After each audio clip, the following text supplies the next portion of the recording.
I wanted to use the opening clip just to illustrate how much better this game is playing at the end of the second weekend of the beta than it was on the first weekend. And I think Infinity Ward is listening to us. What's going on, guys? Grey Disciple back with another video. Now I'm going to do something a little bit different in this video. I don't normally break apart a game as much as I'm about to do. Now I'm not going to talk about the beta anymore. I do think that the game is running far better than it was in the second weekend, than it was in the first. And I'm very pleased. I think the time to kill was improved and the health regen. To me, it seems like they buffed the colors. I think the score streaks are doing a little bit more damage, i.e. the Guardian. But what I'm going to focus on in this video are some of the things that concern me. I'm not saying that they're overpowered because I haven't played with them. A lot of them won't be unlocked until the full game's released. Now, some of them are concerns for the core mode and some are concerns for the hardcore. One of the big things that I'm wondering about right now is Infinity Ward is the only developer in recent memory that has put Ricochet into hardcore. And this is going to be a big deal for me. Are they going to have Ricochet? And I'm not saying it's a good or a bad thing, but we all see these character models and how well they blend in together. And you know, if you watch me play Black Ops 3, you know I kill my teammates all the time. So it's the question that I definitely think about on a regular basis. All right, so let's talk about a few things. And I'm going to put some pictures up on the screen as I do this. I made a list. There's some points that I want to make. My first concern for hardcore mode is the rig Synaptic, its ability called Rewind. Imagine Glitch from Black Ops 3, but when you hit it, it replenishes your health and your ammo. Forget about the ammo, focus on the health. In hardcore, one of the most difficult things is to stay alive, because once you're injured, you never heal. But this ability allows you to heal, i.e. go on a long streak. It's a concern of mine. The second one, and we all got to play with Merc Infusion, you know, his ability or his perk Infusion where it increases your health regen speed. Now that's one thing, and I primarily used him in the beta, I just want you guys to know. But he's got a rig ability called Reactive Armor, which in essence is kinetic armor, but it covers his entire body because it reads protects against all forms of damage. It doesn't show any weakness when it's activated. So the question is what is the charge rate and how long does it last? Interesting, right? Let's look at some of these variants on these weapons. Now this one has been spoken about before. It's the NV4 Flatline.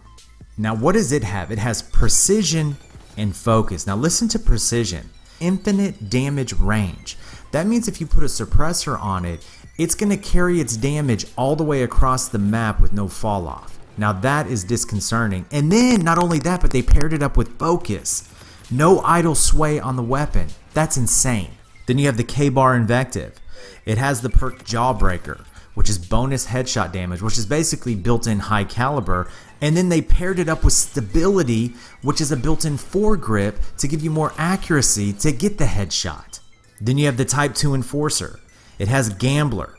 Listen to what Gambler does. Every 3 kill streak gives you 1 random perk, up to 3 perks. You guys, this is Specialist. They are giving you Specialists in the game. Now you can't necessarily control what perks you're going to get, but I mean, think about it. You could actually at one point in the game be running with 9 perks. And then look at this. Now, one thing good about the next one I'm going to show you, this Ripper, is that everybody in the game can get it. But this gun could be a nightmare in the hardcore mode because of this. It has built-in rapid fire and focus. So not only does the gun fire faster, but it's easier to aim the weapon and be more accurate at distance. Now that's scary for hardcore players. Then look at this one, Mauler Mammoth. It has a perk called Heavy Hitter, which doubles the damage and slows the fire rate. But look at what they paired it up with. Sharpshooter, which is increased damage over range. So not only is the gun going to hit harder and slow the fire rate so you can control it, but it gives you more accuracy and damage over range. That is stupid. Okay, I'm just gonna, that is dumb right there. All right, then we have the Reaver Rodeo. Now I actually saw this one being used against me in the beta and I didn't really like it. Now Surplus, when I think of Surplus, this, you know, enemies drop score streak packs for your teammates, I think of a pub stomper running with a team of 5 guys all running this perk on their gun Surplus and him just looping his streaks over and over. The one that concerns me on the Reaver is that the sharpshooter, where it increases damage over range and it can stack on top of rifle barrel. You guys, that could potentially be game breaking. Imagine a shotgun with medium range of an SMG. I mean, that's scary. That is scary. All right, look at this one. The FHR Windfall. Now, I've heard YouTubers talk about this for the core mode. That's not the issue here.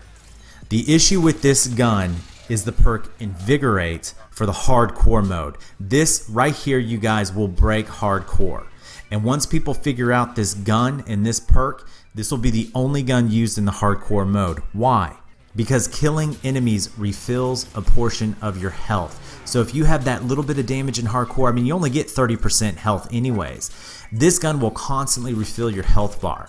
That is game breaking, and it should not be allowed in the hardcore mode. And then they pair it up with Stockpile, which gives you extra ammo so you don't have to run Scavenger. I don't agree with it. I do not agree with it. Then look at this one, the Karma 45 Phobos. Now, I saw this one in the beta. It gives you Rushdown, which is greatly reduced spread while jumping and sliding. So that's MLG written all over it, all right? And then it gives you Sharpshooter, which is increased damage over range, and you can pair it up with Rifle Barrel.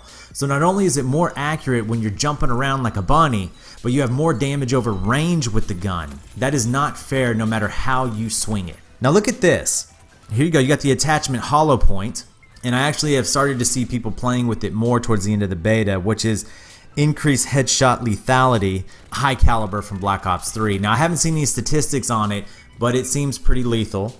Now this is a new one. I have not heard anybody talk about this one. It's called the Nano Shot. It supercharges your health regen. It's a tactical that you can run. Now there is a specialist, I believe it's Merc if I'm not mistaken, where you can actually scavenge lethals and tacticals off of people you kill with your gun. Now you pair that up with the Nano Shot, you could be immortal in this game if done right. And then the last one, the one that kind of caught my attention out of all the score streaks, the Shock Sentry. Electric rounds with area of effect damage on enemies. So not only does it hold down an area, but if you hit a guy, there's a blast radius to this sentry gun. Now I haven't seen it in the works. I haven't seen it actually in a game, but it seems like it could be game breaking, holding down domination points. I don't know, you guys tell me. So far, this is what I've noticed in the game. It has me a little bit concerned. You guys tell me what your thoughts are. These variants, and let me just say this to you. Every single perk that you see on these guns that are in the Quartermaster or in your mission teams, they will be in supply drops on every other weapon in the game. You guys say, well, supply drops are not going to be pay to win because we can earn these guns. You can earn these particular weapons that the game allows you, but every single gun in the game will have these perks, and the only way you're going to get them is in a supply drop. So if you want them, like let's say my favorite gun in the game is the K-Bar, and I want a K-Bar that has precision on it, where it has infinite damage over range. Eventually, I will get it out of a supply drop. I promise you. That's where the pay to win. It's not really pay to win, it's pay to play with the gun that I want to play with the perks that it has.